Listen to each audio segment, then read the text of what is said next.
Assalamualaikum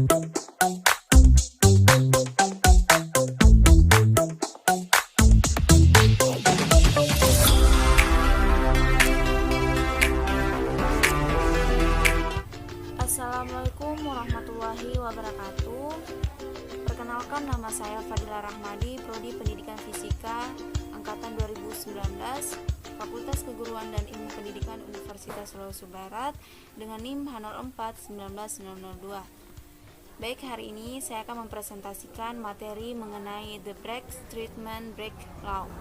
Jadi, break ini merupakan nama orang, yaitu terdapat dua orang, ayah dan anak, di mana mereka mengajukan suatu model, yaitu mengenai hukum break yang digunakan untuk menjelaskan mengapa difraksi sinar X terjadi.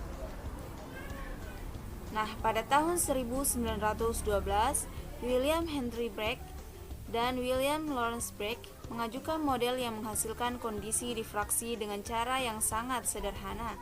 Mereka menunjukkan bahwa kristal dapat dibagi menjadi berbagai set atau bidang paralel. Arah dari berkas terdifraksi kemudian digambarkan sebagai sinar X yang terpantul oleh serangkaian bidang paralel atom-atom, di mana yang terpantul merupakan hasil difraksi yang bersifat konstruktif.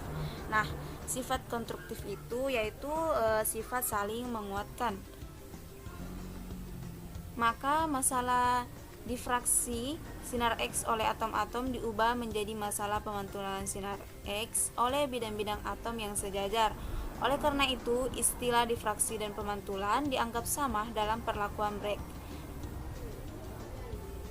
Berdasarkan anggapan dasar ini, Bragg berhasil menurunkan persamaan matematis sederhana yang mampu menjelaskan kondisi terbentuknya refleksi Bragg. Kondisi ini dikenal dengan hukum Bragg. Nah, ini merupakan terdapat tampilan slide, yaitu ada gambar pemantulan sinar X Bragg dari bidang atom. Nah, untuk menurunkan hukum Bragg ini, perhatikan serangkaian bidang paralel atom-atom dengan jarak antar bidang D yang memiliki indeks Miller identik HKL. Nah, ini ada jarak antar bidang D, kemudian ada bidang-bidang paralel. Nah, ini merupakan bidang-bidang paralel, dan ini merupakan yang bulat-bulat ini merupakan atom pada bidang paralel. Kemudian, biarkan berkas sinar X paralel dengan panjang gelombang lambda. Jadi panjang gelombang lambda itu adalah panjang gelombangnya datang pada bidang sejajar membentuk sudut theta sedemikian rupa sehingga sinar-sinar tersebut terletak pada bidang kertas. Nah, ini berkas sinar itu terdapat di sini ya, di sini ada berkas sinar. Kemudian sinar datang terpantul keluar pada saat mengenai bidang paralel. Nah, misalkan dua sinar seperti sinar 1. Nah, sinar 1 dan sinar 2 yang menumbuk dua bidang pertama atau bidang A, kemudian juga menumbuk bidang B untuk sinar 2. Nah, kemudian dipantulkan sebagian pada sudut theta. Nah, ini kemudian dipantulkan membentuk sudut theta yang sama sesuai dengan perlakuan Bragg seperti yang ditunjukkan pada gambar 1. Nah, sinar yang terpantul ini dianggap sebagai berkas sinar X terdifraksi konstruktif. Nah, misalkan PL dan PM ini masing-masing adalah garis tegak lurus yang ditarik dari titik P pada bagian datang dan bagian sinar 2 yang dipantulkan. Jadi PL dan PM ini tegak lurus ditarik dari titik P pada bagian datang dan pada saat sinar dipantulkan. Nah, perbedaan lintasan yang dilalui sinar 1 dan 2 ini adalah LQ ditambah QM. Mengapa demikian? Karena bisa kita lihat pada saat sinar 1 menumbuk pada bidang paralel pertama atau paralel A itu, dia langsung dipantulkan keluar, dipantulkan lagi. Sedangkan pada sinar 2 itu pada saat dia menumbuk bidang paralel B atau paralel yang kedua ini, dia itu melewati lintasan L dan M. Oleh karena itu perbedaan lintasannya ini yaitu LQ ditambah dengan QM. Nah, karena LQ sama dengan QM sama dengan D sin theta, maka kita peroleh beda lintasannya yaitu 2 sin theta, karena kita jumlahkan D sin theta ditambah D sin theta itu karena berdasarkan beda lintasannya. Jadi dia beda lintasannya itu yaitu 2D sin theta.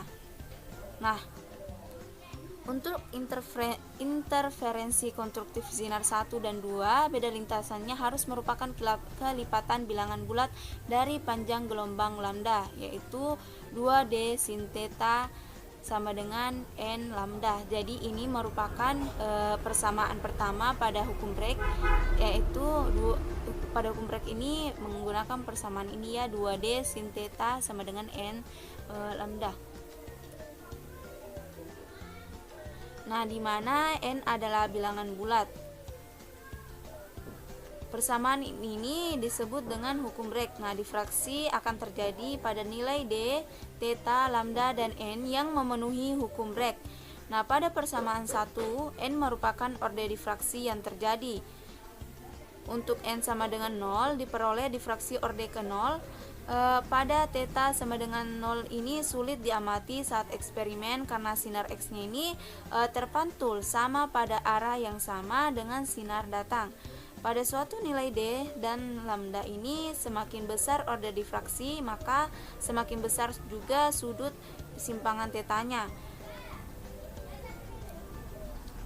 Nah, difraksi pada N sama dengan 1, 2, 3 dan seterusnya ini berturut-turut merupakan difraksi orde pertama, kedua, dan ketiga, dan seterusnya. Nah, intensitas berkas sinar X terpantul semakin menurun ketika semakin besarnya N dan theta. Nilai N atau orde yang mungkin terjadi dapat ditentukan di mana nilai sin theta tidak lebih dari 1. Oleh karena itu, karena sin theta kurang dari atau sama dengan 1, lambda harus kurang dari sama dengan atau sama dengan D sebagai syarat hukum Bragg dengan menganggap D seperti 10 pangkat min 10 meter. Panjang